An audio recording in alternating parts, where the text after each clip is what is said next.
এর শেষ না দেখে আমি ছাড়বো না, ছাড়বো না। দেখবো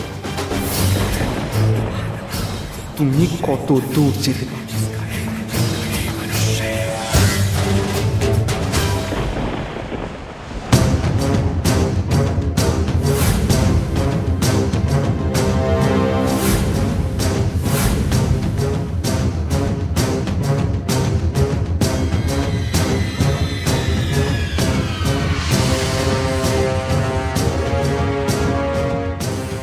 পদ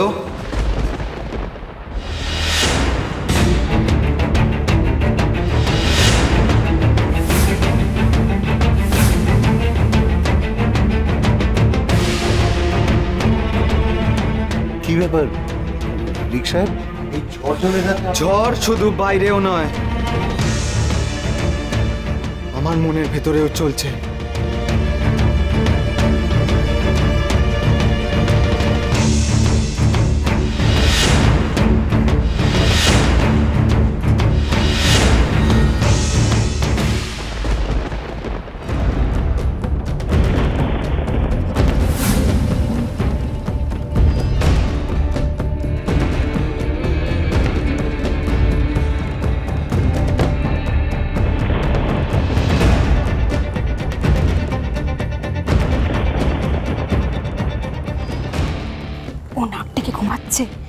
চাবিটা হাত দিয়ে পালাই,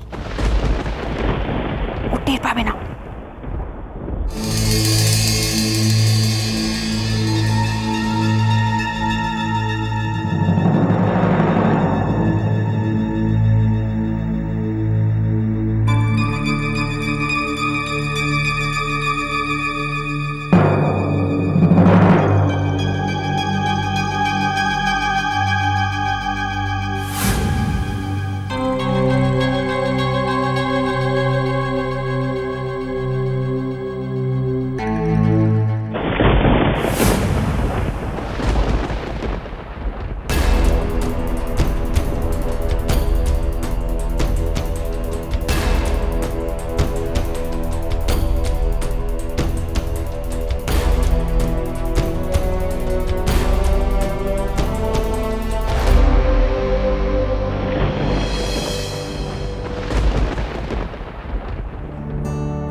আমি কোথাও যাইনি, এই তো দেখ না, আমি তো তোর সামনেই বসে আছি। তোদের ছেড়ে কোথাও গিয়ে যে আমি শান্তি পাবো না ঝিলিক, আমি তো আসছি।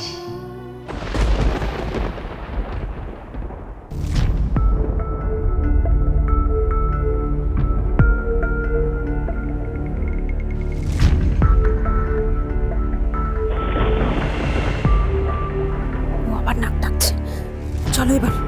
আমি যাব না, আমি পালাবো না। কি বলছো কি তুমি? এত দূর এসে তোমাদের যেতে হয় তোমরা যাও, আমি কিছুতেই পালাবো না।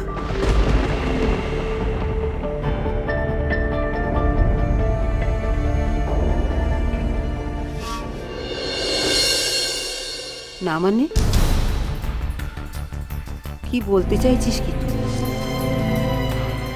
তুই আমায় বললি, আর আমি অমনি সমস্ত কথা লুকিয়ে ভাবলি কি করে তুই? না মা, আমি তোমাকে সে কথা বলছি।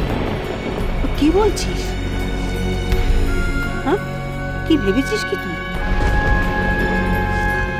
রাতের অন্ধকারে তুই আমার হাতে মূর্তিটা তুলে দিলি, আর অমনি তো সাতক্ষণ মাপ হয়ে গেল। আর আর আমরা যে আমাদের মেজে বৌমাকে অকালে হারালু, রাধা মাধব সে পাপ ক্ষমা করবেন ভেবেছিস? না মা, আমি খুন করিনি মেজবুত। আমি আর কতবার তোমাকে বলবো আমি মেজবুতিকে খুন করি? তবে কে পাপ কাজটা করেছে? কে? আমি জানি না মা, আমি জানি না, কিন্তু আমি মেজবুতিকে খুন করিনি মা, তুমি বিশ্বাস করো। ভাবলে কিভাবে মা, মেজবুদ্ধির মতো ওই রকম একজন মানুষকে আমি, ছেলেকে বিশ্বাস করো না।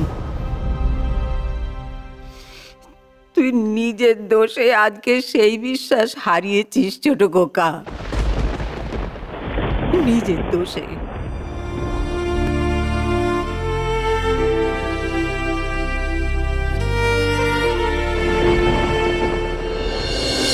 সত্যিটা তোমাকে আজকে বলতে হবেই রমাপদ, বলতে হবেই, আর আমি সেটা তোমার মুখ থেকে বের করেই তবে ছাড়বো।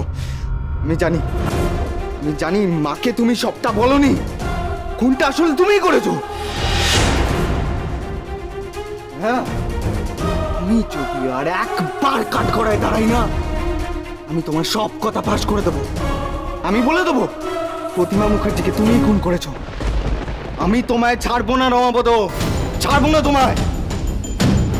কি প্রমাণ আছে যে আমি খুনটা করেছি? প্রমাণ তো আছে, প্রমাণ আছে রমাপদ, অনেক প্রমাণ আছে। তবু আমি সবটা তোমার মুখ থেকে শুনতে চাই। বলো বলো বলো বলো বলো। রিক সাহেব, আপনি একটা ভুল করছেন। দেখুন, আমি কারো সুপারিতে কাজটা করেছি। আমি যদি ফেসে যাই তাহলে ম্যাডামও কিন্তু ফাঁসবে। আর কোর্টের জেরায় আমার ইচ্ছা না থাকলেও ম্যাডামের নামটা কিন্তু উঠবেই। তখন আপনি পারবেন তো ব্যাপারটাকে সামাল দিতে, আপনার মাকে বাঁচাতে? কাকে ব্ল্যাকমেল করছো তুমি? কাকে? আমাকে? রিক চ্যাটার্জিকে? জানো না, কোনো ধারণা নেই তোমার রিক চ্যাটার্জি কি করতে পারে কি পারে না, তাই নিজের বিপদ নিজে ডেকে আনছো। বেশি বেড়ে খেলো না, হ্যাঁ, বেশি বেড়ে খেলো না। দেখুন রিক সাহেব, আপনি জানতে চাইলেন সত্যিটা, সেই জন্যে বলছি। এটাও তো সেই সত্যির মধ্যে একটা। আমি কিন্তু ওই ম্যাডামের কথাই কাজটা করেছি। একটাই ভুল হয়ে গিয়েছিল, সেটা অন্ধকারে টার্গেটটা মিস করেছিলাম। বাজে কথা, বাজে কথা, যত বাজে কথা, এগুলো বন্ধ করো। বরং তার থেকে বলো সেদিন কি হয়েছিল, এক্স্যাক্টলি কি হয়েছিল, ঠিক ভুল যা হোক আমায় বলো, তাহলে আমি তোমাকে বাঁচাতে পারবো, ভাবনার চিন্তা করতে পারবো নিজের মতো করে। আর যদি না বলো তাহলে তুমি যে ভুলটা করবে সেটার কোনো ক্ষমা নেই, বাঁচবে না তুমি। রিক সাহেব, সেদিনটা আমার ভালো যায়নি। এয়ারপোর্ট থেকে আমি ঝিলিককে ফলো করে আসছিলাম, একবার চান্স মিস করি ওই ট্রাফিক সিগন্যাল।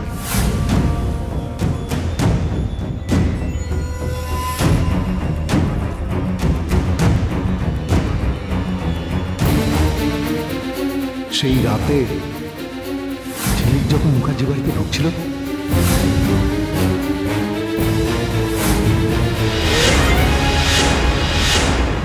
তখন আপনার সাথে ধাক্কা হয়। ঝিলিক আপনাকে খেয়াল না করলেও আপনি ঠিক চিনতে পেরেছিলেন ঝিলিককে। বিশেষ করুন রিক সাহেব, আমি প্রথমে আপনাকে ওখানে দেখি না, চমকে যাই। আমি আড়ালে সরে পড়ি, তারপর আড়াল থেকে সব লক্ষ্য করতে থাকি। ঝিলিক যখন মুখার্জি বাড়ির ভেতরে ঢুকে পড়ে, আপনাকে দেখলাম আপনিও সরে গেলেন। আর এই সুযোগটাকে কাজে লাগাতে আমি মুখার্জি বাড়ির পেছন দিক দিয়ে ভেতরে ঢুকে পড়ি, ওই ম্যাডামের কথা মতো ঝিলিককে খতম করতে।